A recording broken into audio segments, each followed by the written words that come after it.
So this week we are working on some conversions, is the first section. And we're doing two different types of conversions. We're doing the American, also known as the standard system, and we're doing the metric system. Now, in order to simplify using the American or our standard system, we need to know our units. In this case, we have inches, feet, yards, and miles. They are going to be related to each other with certain conversions, things that we learned a long time ago that we may or may not remember. Now, an inch is about yo big, you can tell that, and an inch and feet are related because if you recall, when we were in first grade, we were all excited because we were able to get a ruler as part of our school supplies, and so we found out that 1 foot is the same thing as 12 inches. 12 inches makes a foot. Then we learned that there's this thing a little bit larger than a foot called a yard. And we learned that 1 yard is equal to 3 feet. 1 yard, you may be used to that when you watch football. Each of the hash marks is a yard. 10 yards makes a first down. It's all about football in Green Bay. Okay, so then beyond a yard, we have a mile.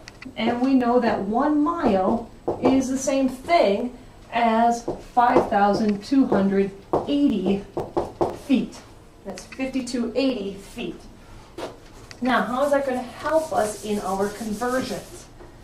Well, if I start out, because these are all equal to each other, we can write them as a fraction that are equivalent.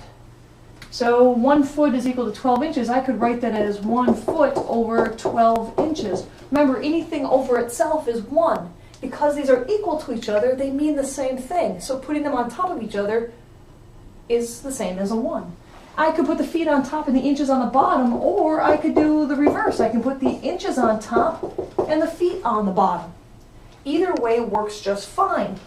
So when I'm given a problem, like convert 32 inches into how many feet, we start off with our 32 inches and say, okay, I need to cancel inches. This is all about our canceling out of units.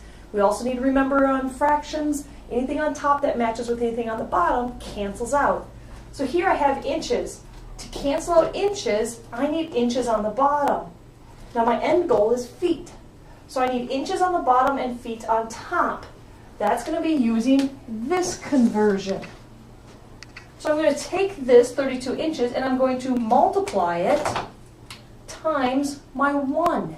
Remember, anything over itself is 1, and since 12 inches is the same thing as 1 foot, it's the same thing, and so that's a 1. Remember from fractions back in week 3, multiplying by 1 doesn't change the value, it's just changing what it looks like. So here we multiply, and if we see we have inches on top and inches on the bottom, which those units then cancel out. Just like numbers, words cancel as well. So the inches on top and the inches on the bottom cancel each other. The unit that I'm left with is feet. Well, that's what I'm looking for, is feet.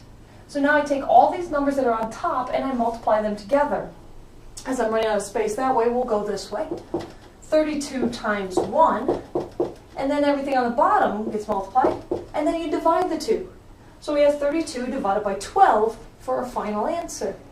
Feel free to use your handy dandy to fill that in as I pick some nice numbers here. Let's see here, 4 8/3. 4 8/3, 3 goes into 8 2 times with a remainder of 2/3, so 2.67 feet. Now, we can use the same conversion with any of our units. These are all of our fractions written as 1 that we can multiply by in order to get our other answers. Let's try another one. Let's see here. What if I have 3 miles and I want to know how many feet is that? So once again, I'm starting with miles, I'm going to feet. So So I start off with my 3 miles. Now I have miles on top, so we need miles on the bottom to cancel out. I look over here to my conversions. I have the fact that 1 mile is the same thing as 5,280 feet. So I can write that as a fraction. But I need to know what's on top and what's on the bottom. Now I have miles on top. I need to cancel that, so I need the miles to be on the bottom. So 1 mile is on the bottom, and what's that equal to? It's equal to 5,280 feet. Once again, the miles on top cancel with the miles on the bottom, leaving me the unit of feet, which is what I was looking for. So now we take the 3 times the 5,280 to come up with our answer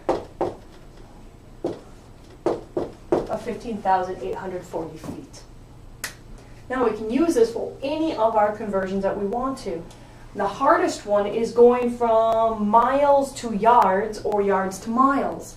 And the reason for that is because we don't have a direct relationship between miles and yards. We have miles to feet, we have feet to yards, we have feet to inches. So everything goes to feet, but we don't have the connection between miles and yards.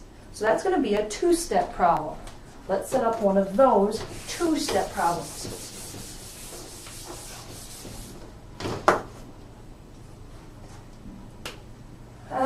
Let's say we have, we'll just stick with, we'll go with 4 miles, and I want to know how many yards is that. We have 4 miles, and we're trying to convert that over to yards. So once again, I start off, I have 4 miles, I write that down. I go to my conversion with miles. My conversion with miles is that 1 mile is equal to 5,280 feet. I have miles on top, so I need miles on the bottom to cancel out. What is 1 mile equal to? It's equal to 5,280 feet. Those are equivalent to each other. So now my miles on top cancel with my miles on the bottom, leaving me with feet. However, I don't want feet, I want yards. So now I have to go and see, well, is there a relationship between feet and yards? And sure enough, here we have 1 yard is equal to 3 feet. So I need to multiply this again. Remember, you can multiply a number by 1 as many times as you like, and you still end up with the number that you started with. Once again, I have feet on top, so I need feet on the bottom. So it's 3 feet is the same thing as 1 yard. Now the feet on top cancel the feet on the bottom, leaving me with yards. Now I'm in the unit I'm looking for, so now we need to do our simplifying of our math. Multiply everything across on top, so it's 4 times 5,280 times 1. And on the bottom I have 1 times 3.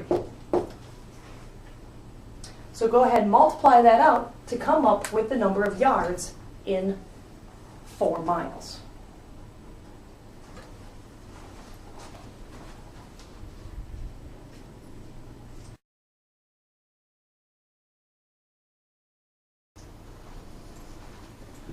Converting in the metric system is very easy in comparison to our American standard system.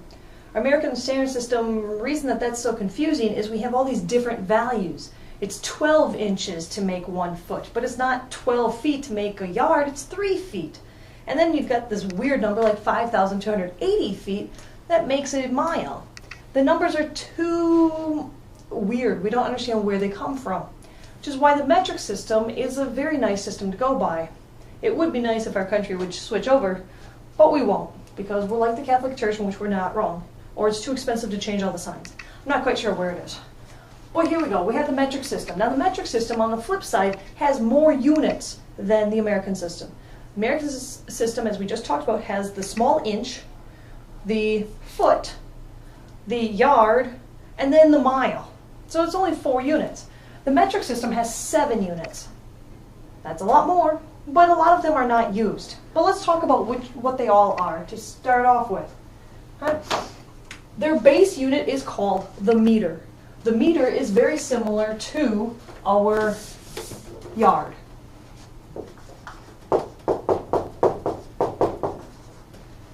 So it's all based off of the meter. Now, a meter, as we said, is about the same as a yard. It's about yo long. What happens is they divvy that up into 10 spots. So they take this yard that's approximately a yard long, and they cut it into 10 even spots. Each of those spots is probably about the palm of your hand, give or take. That's called a decimeter. So we have decimeter. That's abbreviated DM. So we had a unit like this, and we cut it into 10 spots, which we now have a unit like this. That's called a decimeter. Now what happens is we're going to cut that decimeter into 10 more spots. So 10 of those is called a centimeter. Each of those is called a centimeter. That's abbreviated cm. So the centimeter is about the width of a paperclip. So now what happens though is once again we're going to cut that centimeter into 10 little spots. Those are called millimeters.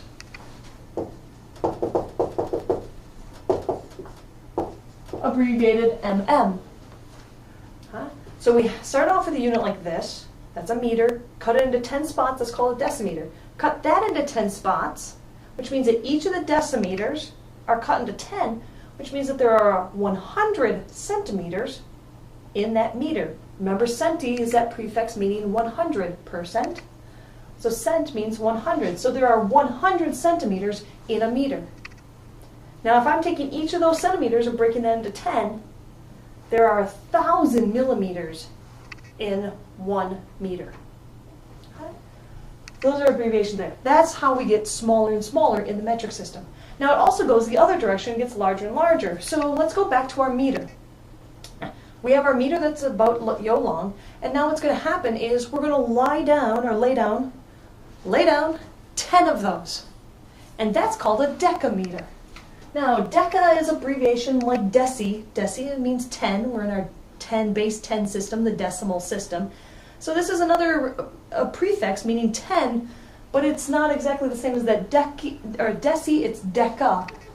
And that's D-E-K-A, decameter. Now we can't abbreviate it that one DM because we abbreviated decimeter DM. So some of the books change how they abbreviate it. Our book, they use DAM. Okay. So DAM is a decameter. That puts 10 of these meter sticks down on the floor. It's about the length of the room. Okay. Now we have the length of the room and we're going to put 10 of those down. That's called a hectometer. Hectometer. Abbreviated HM. So putting 10 hectometers down is about the size of a football field minus one of the end zones. Gives you a good idea of how far that is. Then if we put 10 football fields down next to each other, we have our largest unit in the metric system, which is called the kilometer. Or we also pronounce it as kilometer. That's abbreviated KM. Here's the nice thing about the metric system. Because it's all a multiple of 10, all we do is move a decimal point to do our conversions. So this is our step, our process for converting in the metric system. Okay? The first thing you're going to do is identify where you're starting. What unit are you starting from? So if I have a problem that says 14, let's go meters, and I want to know how many centimeters is that. This is how we do it. We have our list of all of our names, and we've identified I'm at a meter, that's here in the main. So I identify that's where I am, and I need to go and now I count. Love it when we just have to count. Count how many steps it takes to get to centimeters. Now remember, when we count steps, we don't count the one that we're on, we count the step that we first take. So I'm here on meter, and I count 1, 2, 2 steps to get to centimeter. Now which direction did I go to count that? We went to the right. Very good. So what I'm going to do is on my number here of meters, I'm going to move my decimal point 2 spots to the right. Where's my decimal point in a number like 14? You got it, it's right there at the end. So I move it 2 spots over. How do I move that over? Fill in those eggshells 1, 2, those cups have to be filled in. So 14 meters is the same thing as 1,400 centimeters. Hey, that's not so bad. You're right. Let's do another. Say I had 3.2 decameters. And I want to find out how many millimeters would that be. Once again, we identify where we are. We're here at decameter. And now I have to move to the right 1, 2, 3, 4 steps to get to millimeter. So I move my decimal point from here, the 3.2. I move that 4 steps to the right. 1, 2, 3, 4. Once again, you have to fill in your little cups here.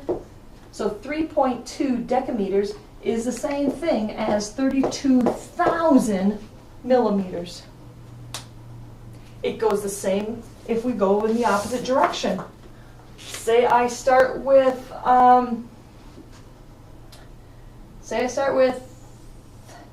739 decimeters, and I want to find out how many hectometers is that. So I start off with 739 decimeters, and I want to find out how many hectometers that is. Once again, we place ourselves where we begin. Let's give ourselves a little more room here on the small board. Here's decimeter, and then we count to get to hectometer. 1, 2, 3. So I move my spot 3, my decimal point 3 spots. However, what's different this time? We didn't go to the right, we went to the left. So you do the exact same thing. The decimal point, once again, on 739 is at the end. I'm going 3 spots to the left. 1, 2, 3. So 739 decimeters is the same thing as 0.739 hectometers. You just have to move your decimal point either to the right or to the left. Same way that you counted from our list of names. Let's practice some of those.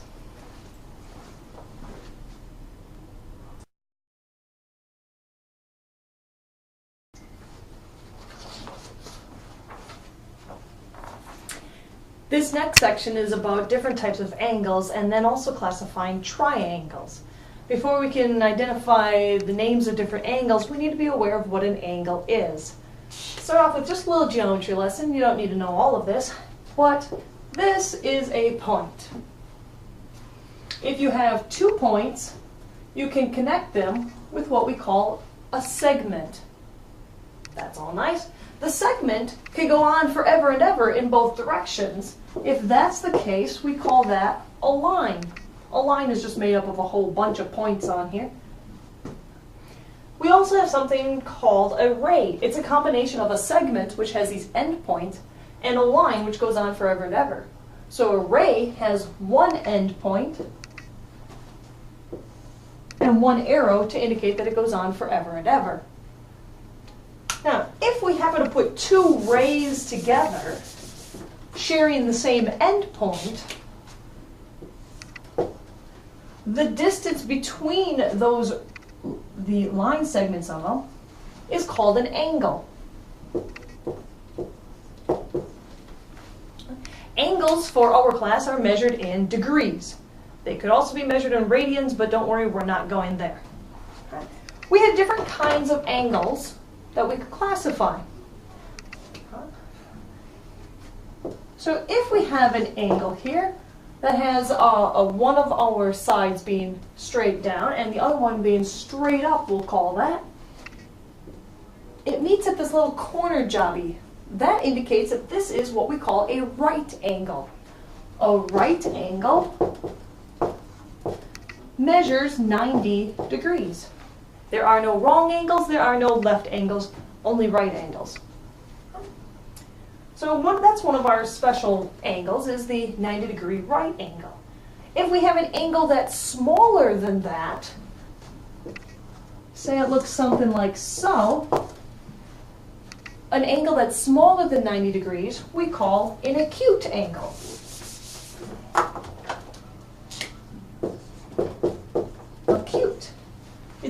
be like me. Okay, it's an acute angle. If we have an angle that's larger than the 90 degrees, goes off like this, we call that an obtuse angle. Oh, you're so obtuse. And then we have the dumb one.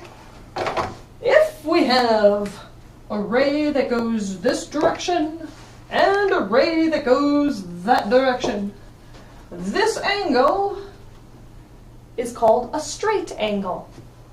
Ridiculous. I agree. Straight angle. Okay. A straight angle measures 180 degrees. Because that's two of these right angles together makes a straight angle. 90 and 90, it's 180.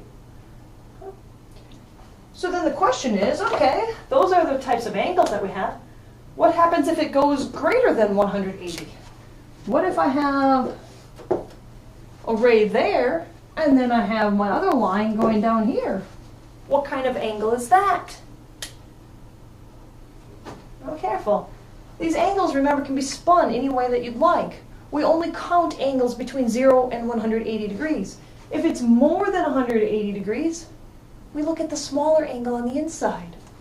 So this is greater than 90 degrees, so we would call this an obtuse angle. That's an obtuse angle. There's a couple special pairings about angles that we also need to talk about. And they deal with the right angle and the straight angle.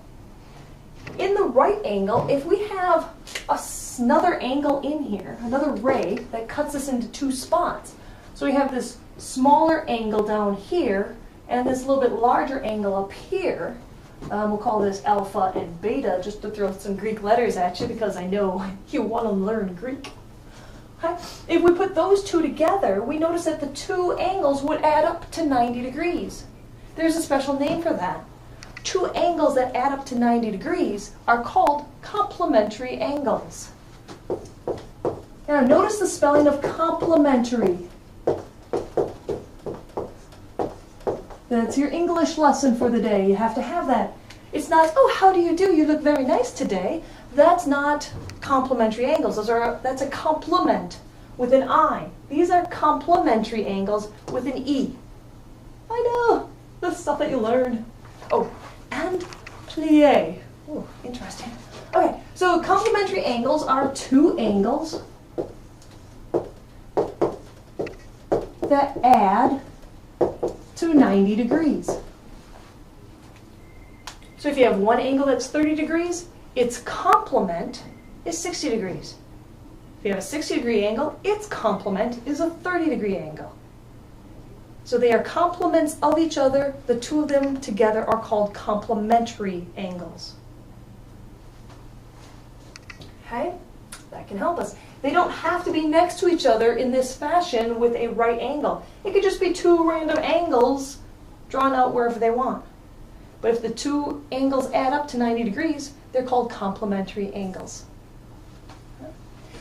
Similarly, for a straight angle, if we had this straight angle, and once again, oh, maybe we chopped in another ray, so we've now made two angles. Once again, it's a smaller one, we'll call that alpha, and a larger one, we'll call that beta. Those two angles would add up to 180 degrees. Two angles that add up to 180 degrees are called supplementary angles.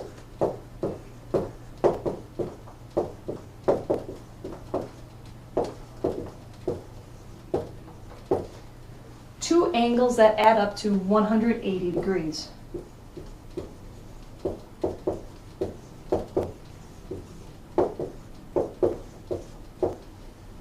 Notice the cute little symbol for degrees is a raised open circle. That is your symbol for degrees. So complementary angles add up to 90 degrees, supplementary angles add up to 180 degrees. How can we remember that? How can we keep it straight? Well, what I was always taught was what number comes first, 90 or 180? Come on. There you go, 90. Well, if we think of it alphabetically with supplementary and complementary, What comes first alphabetically? Complementary angles. So the complementary angles, which is the word that comes before the supplementary, has the number that comes first numerically. That's one way of remembering it. Okay? So that's two types of special angles. There's one other kind of special angle that I think is fantastic. And it's simply made when two lines cross each other. If we have two intersecting lines, we have some really interesting stuff that happens with the angles. Now notice that with crossing two intersecting lines, we now have 1, 2, 3, 4 different angles made up. If I tell you that angle 1 is 30 degrees, can I find the other 3 angles? Do I have enough information to find the other angles? Think about that. All right, so because we know that this is a 30-degree angle, we can actually find out all the other angles of these two intersecting lines. Because this is 30 degrees, we can find out angle 2 here. Because if you look at it, here's our straight line. And we just learned that a straight line has 2 angles that add up to 180 degrees. So we have this one angle, we want to find its supplement.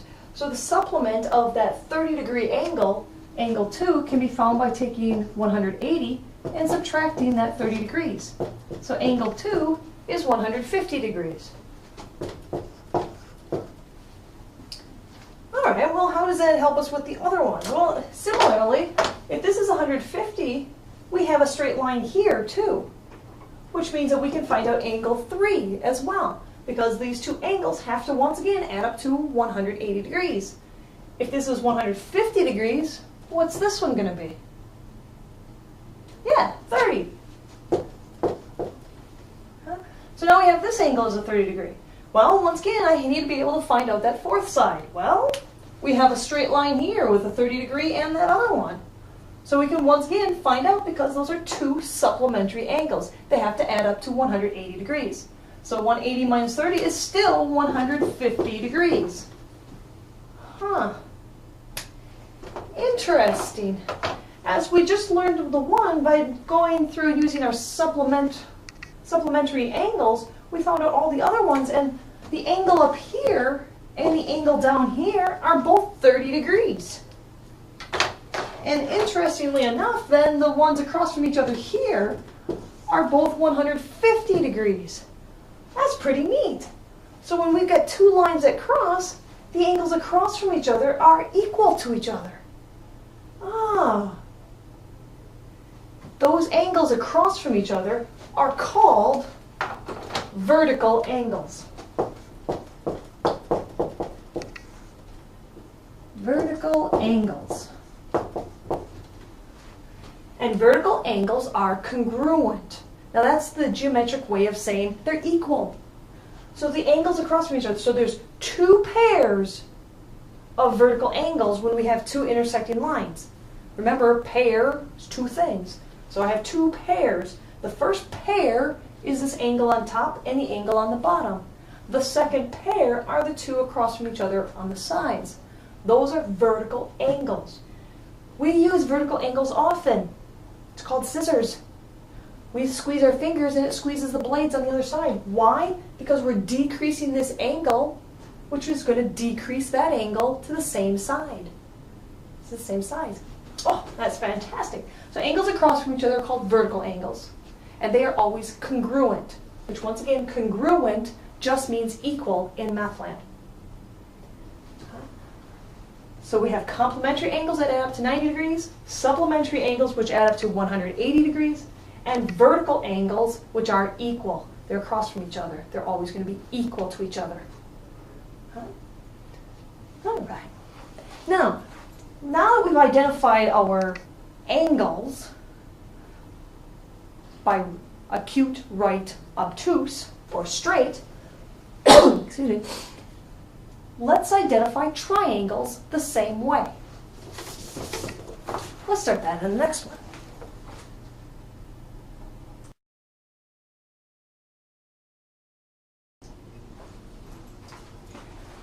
two ways that we identify triangles. We can identify them or name them, classify them, if you will, by angle size or by side lengths. Okay. Now we know that a triangle means tri is our 3 and angles are angles, so a triangle is made up of 3 angles. Now if we classify them by their angle size, we have a couple of options. If I have a right angle in our triangle, once again the right angle is indicated by the little square in there. If it's not there, we can't assume that it's a right angle. If we have a right angle, this would be called a right triangle. That makes sense.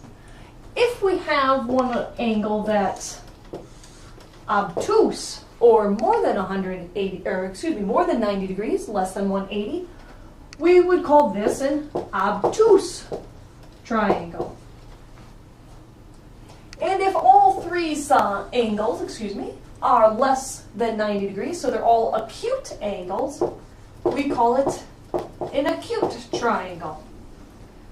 That's how we classify triangles, by their angles.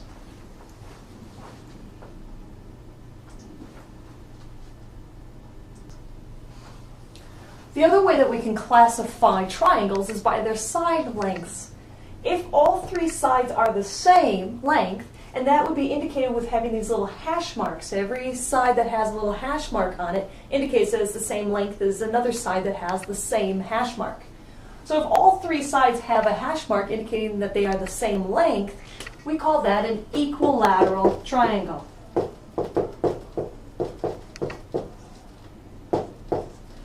Equi, of course, from equal, and lateral means sides. So an equilateral triangle has three sides that are the same length.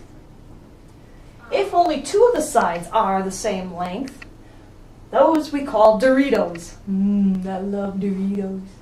Oh, no, Doritos, triangles that have two side lengths are called isosceles triangles.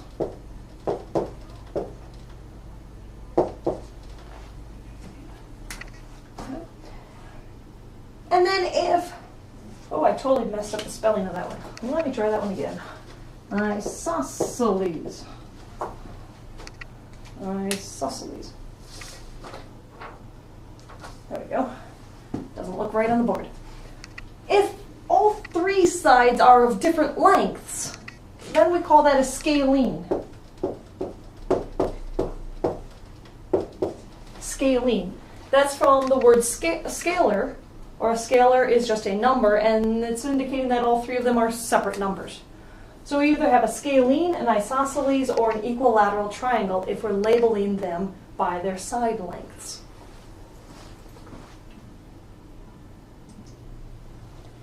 Now, the most important thing that we need to learn about triangles this week is about their angle measurements of all three angles. It's kind of unique and special because all three angles of a triangle will always, always, always add up to 180 degrees. So I can easily find out what my angle X is here because I know the other two sides.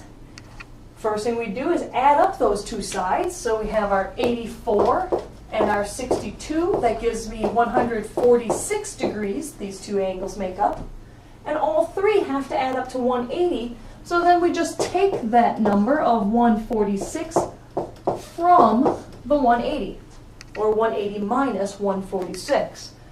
Once again, we're going to have to do a little borrowing there. So it looks like angle X is equal to 34 degrees. All three angles of a triangle have to equal 180 degrees. Well, interesting thought on that. We were just talking about classifying triangles by their angles, and we had right triangles, which has a 90-degree angle. Is it possible to have two right angles in a triangle?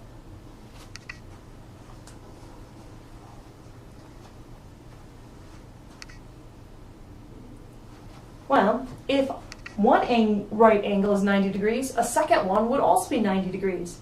90 plus 90 is going to make 180. What would the measure of my third angle be? I don't have one. So a triangle can only have one right angle. Thus, we can easily identify that that's a right triangle. Something else to think about. If that's 90 degrees, what do the other two angles add up to? That one's 90. What do these other two angles have to add up to? Well, if all three of them are 180 and this one's 90, 180 minus 90 is giving me 90. These two angles are acute angles, and they have to add up to 90 degrees. Two angles that add up to 90 degrees, what are they called? Oh, in a right triangle, the two acute angles are complementary angles.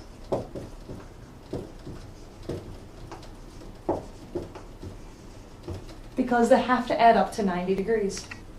Oh, that's kind of neat. That's kind of neat, I tell you. All right. Let's see here. What about an obtuse triangle? This is 110 degrees. Can I have two obtuse angles? Remember, an obtuse angle is greater than 90 but less than 180. Can I have two obtuse angles in a triangle? Well, even if it was the smallest whole number at 91, what if I had two 91-degree angles? Now I'm at 182 degrees. But the three angles of a triangle have to add up to what? 180. I'm more than that. I can't have two obtuse angles.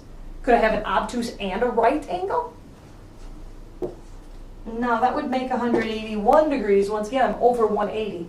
That's why we can easily classify our triangles by the angles. If I have a right angle, it's a right triangle. If I have an obtuse angle, it's an obtuse triangle. In both of those cases, the other two angles are always going to be acute angles, smaller than 90 degrees. So I'm always going to have at least two acute angles in my triangle. And that third angle essentially identifies it. The same thing goes for an acute triangle. Here I have two acute angles. What's the third one? It's also acute. And therefore, it's a cutie. The whole triangle is an acute triangle.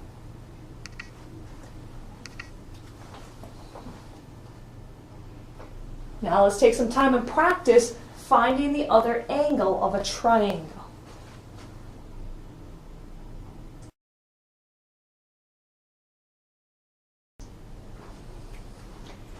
Now in this course, we have learned a lot about inverse operations. We've had to do that in order to solve equations. We've learned how to do something and we've learned how to undo it. The operation of undoing it is using the inverse operation. First we added, then we learned how to take away. Then we multiplied and we learned how to divide. Well, and then we seem to have skipped a step and we jumped into the order of operations. Please excuse my dear Aunt Sally, also known as PEMDAS. That helped us organize how we simplified expressions. And that's when we learned about exponents and said that the base number is times itself the number of the little number is. We didn't do elephants and bunnies. We never take a big number times a little number. We take the big number times itself so that there are the number of little ones. Well, that's fine, but we never learned how to undo that. How do we learn how to undo exponents? Well, we're not going to do all exponents. All we're going to focus on this week are squares. So how would I undo a square?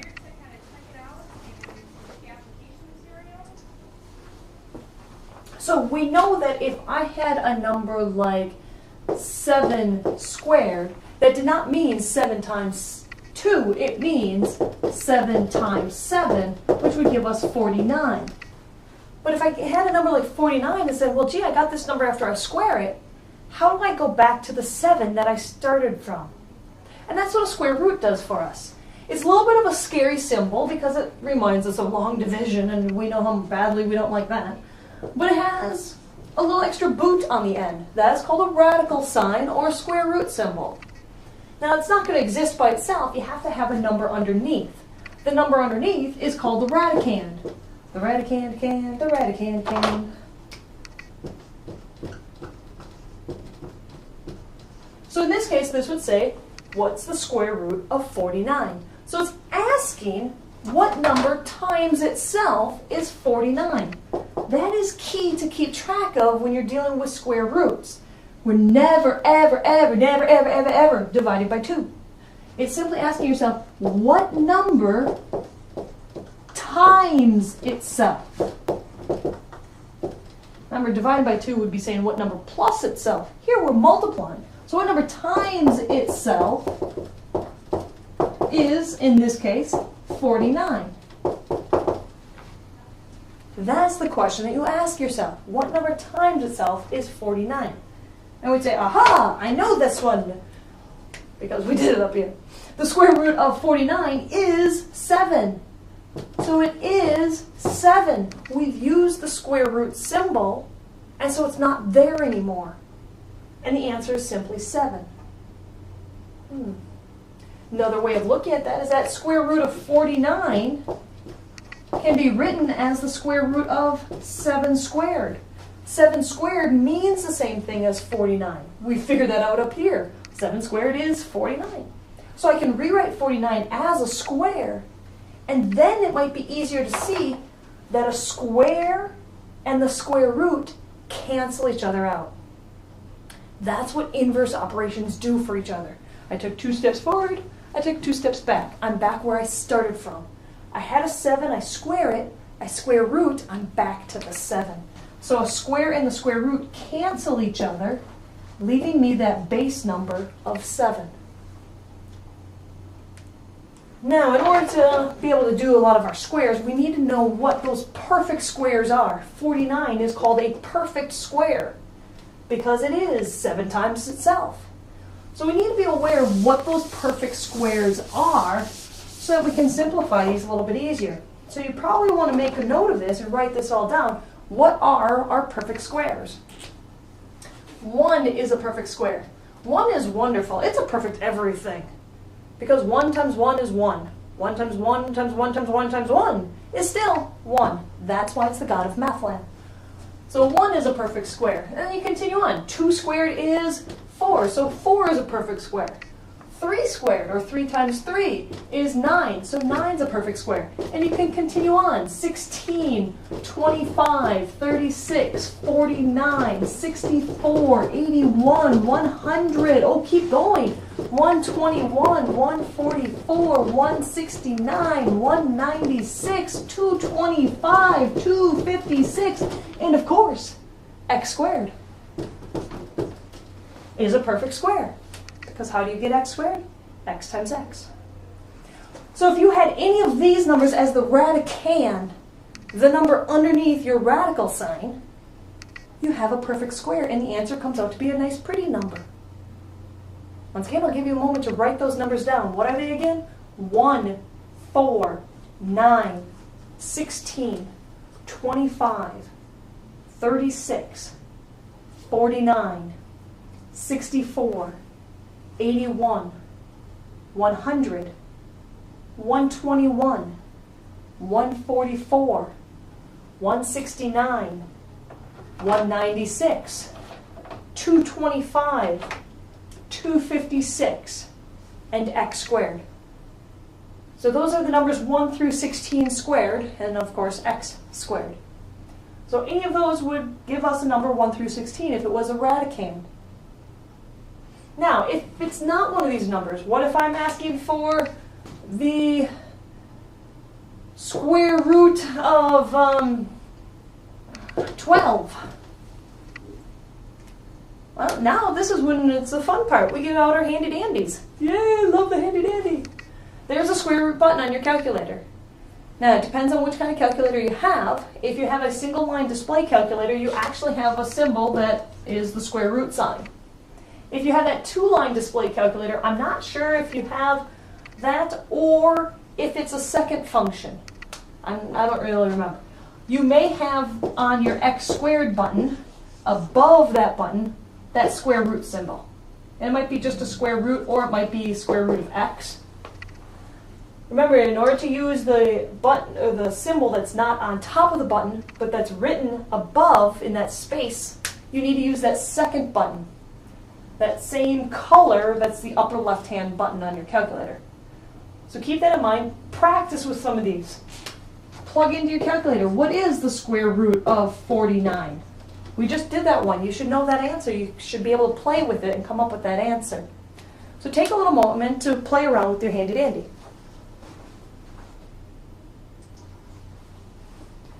So what happens with the square root of 12? What do we get there? It's obviously not one of our numbers on our list.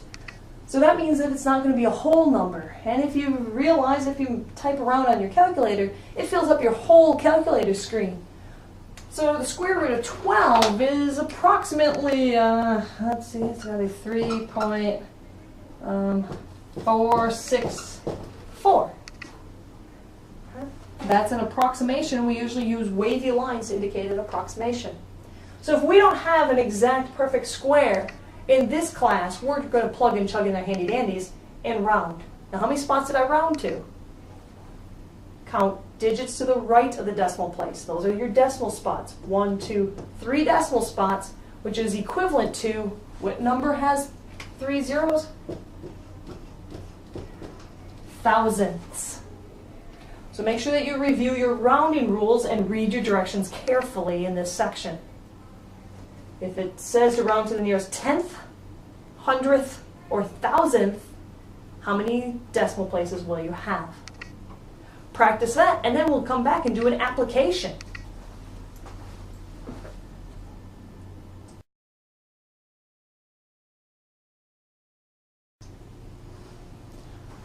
Now that we've practiced playing around with our calculators and understanding what a square root is, it's time to apply it, because of course there's reasons that we have this stuff out there. The main one is dealing with right triangles. Right triangles have a very unique relationship. We have the 3 sides. These 2 sides form the right angle. Those are called legs of your triangle. So this is a leg. This is a leg. She's got legs. She knows how to use them. Okay. And then there's the long side. The long side is always the side across from the 90-degree angle. They proved that in geometry. We don't need to do that. So we have these 2 legs that form the 90-degree angle, and then the side across from the 90-degree angle is always the longest side, and that has a special name. It's called the hypotenuse. I don't know, leg, nice and easy words. Hypotenuse, because it's Greek. And now, there's a relationship between, or among all the 3 sides.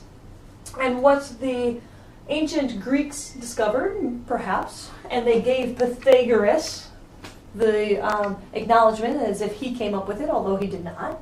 But the Pythagorean theorem simply states, well, if we have these 2 legs, and I'm just going to call it side A, this one's A, this one's B. The A and the B do not matter because they're both legs, so it doesn't matter which one you call A and which one you call B. The big thing is the hypotenuse is always side C. So it's A, B, and C. Once again, it's a wonderful theorem because A, B, C, it's all about me. Those are my initials.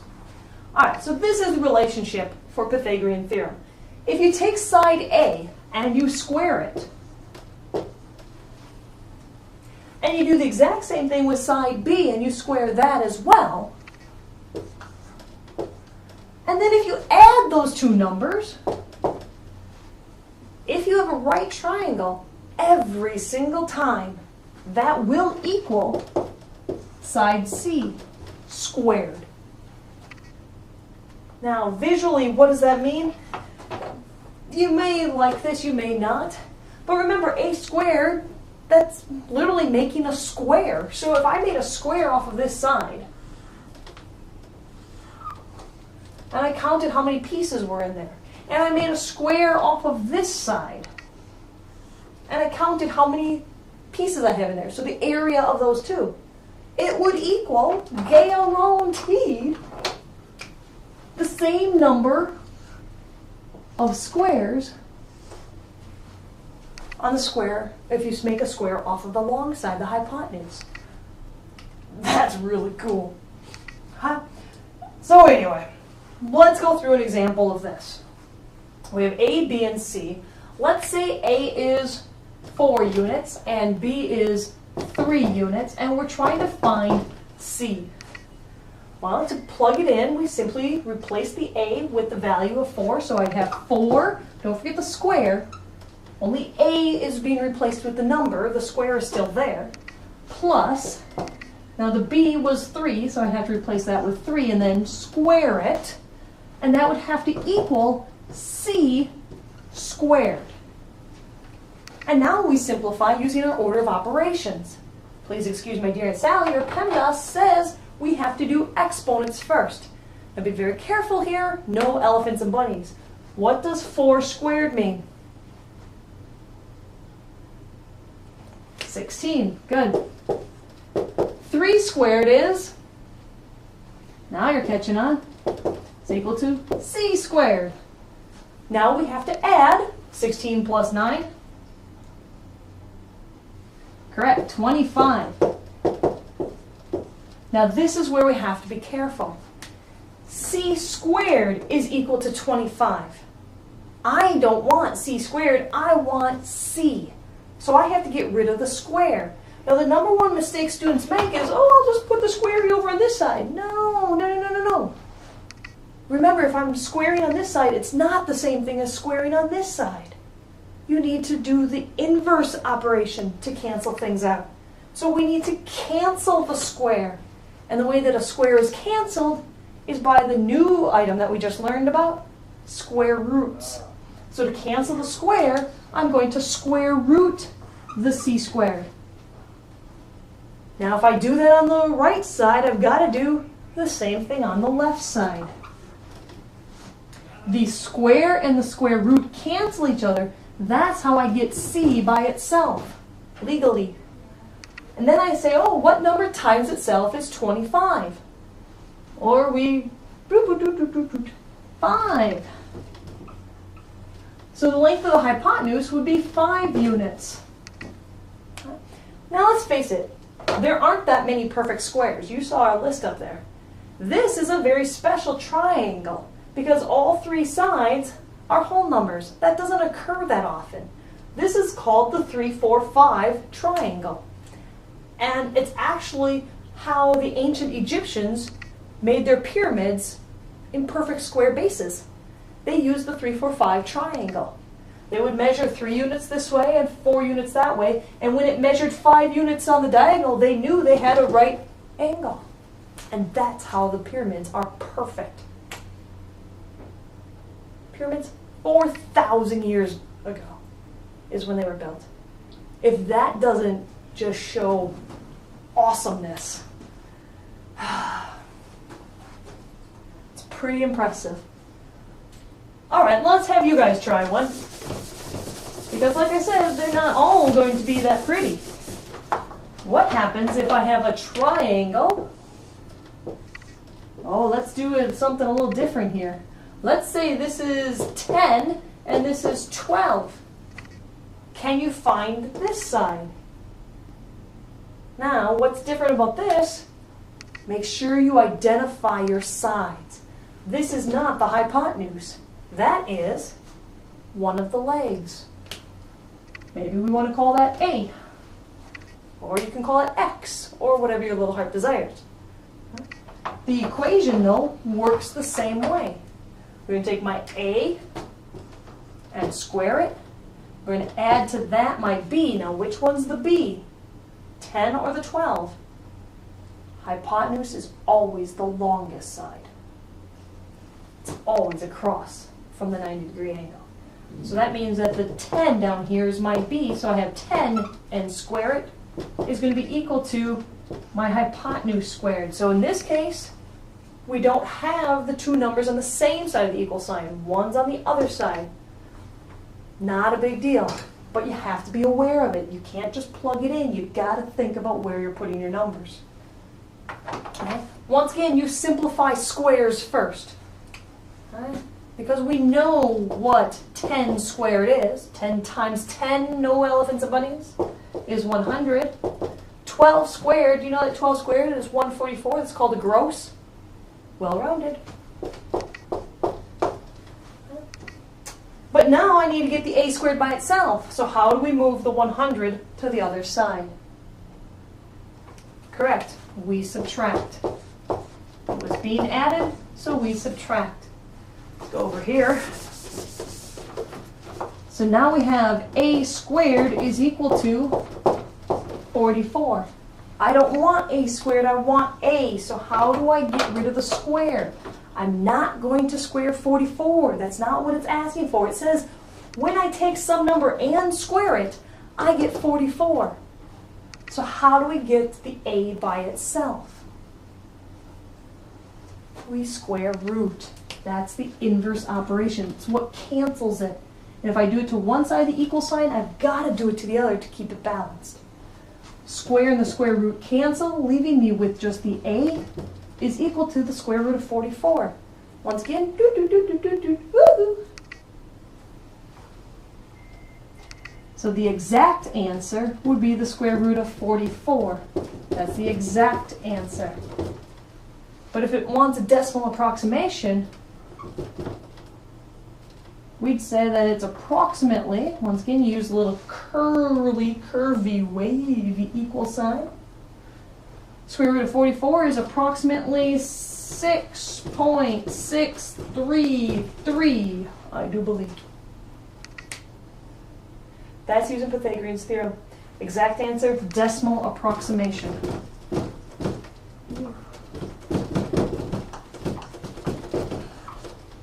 That marker's toast. Practice the Pythagorean theorem. That's a great application that you might actually use in your life. You can use that 3, 4, 5 triangle. I saw that on this old house, squaring off a patio. It's a way of checking things. Okay? If you have a right triangle, the square of the sides, the sum of the square will equal the square of the other. Let's practice those. And then I think our last thing is just to review a little bit of area of triangles, just to remind ourselves about those.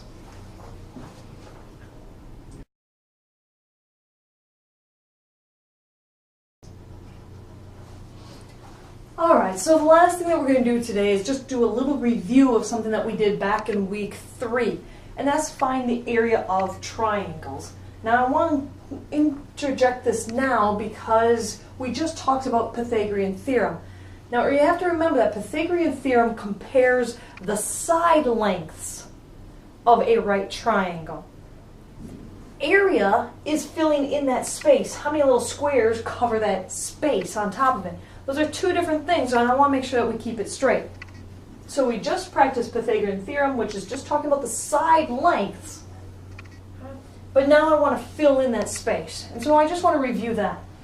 The formula, if you recall, for the area of a triangle is 1/2 the base times the height.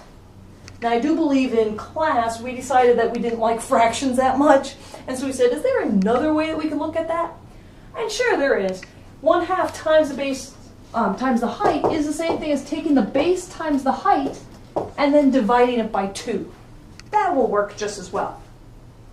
So in a triangle like this, where I have a bottom number here of 4 and a height of 8, we need to identify the base and the height. Now the base and the height, by definition, have to meet at that 90-degree angle. That's also meaning that it's perpendicular. And that is key for finding the area of a triangle. Since it makes a nice little 90-degree angle there, we know that the 4 here, since it's on the bottom, we call that the base. And here, since it's going straight up and down, we'll call that the height, or h. So now we simply plug and chug into our formula. Area is equal to the base of 4 times the height of 8, and then divide it by 2.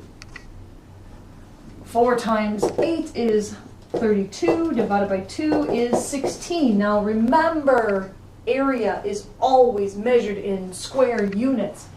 Here we didn't have any units, but you'd still label it square units, or scunnets, as I like to call it. Square units. Now, that's all fine and dandy, but what happens if our triangle is not so pretty-like? What if I'm given a triangle that looks like this instead? Preferably with straight sides. Let's see here.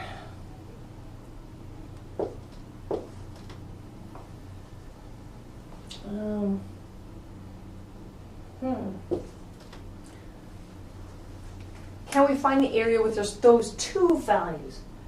And the answer is no, we can't. Because this is a slanty side. We need to find out this height. That's the height. No, most likely they'll put that little dashed line in there and call that our 8. Probably what that would be. Oh, this would have been like a 12. Oh, I'm paying attention to my own numbers. Okay. So you have to make sure that your height is hitting your base at that 90-degree angle. Then you can just plug and chug into your formula. And change our values from our previous problem. The height is the 8, the base is the 12. So we have 12 times 8 and dividing that by 2. Simplifying that would give us 48 skunets, or square units. Okay. There's just a few problems, and some of our triangles are kind of turned around, but there are a few problems on our last worksheet that I handed out that deals with our area of a triangle. We should review that to help us prepare for our final next week. Speaking of the final, we're going to start off class next week with any questions that you might have. I do not yet know what room number we might be in, but it will start off with any questions that you might have, and then I figure we'll probably start the final exam about 6:30ish. It's a 2-hour exam.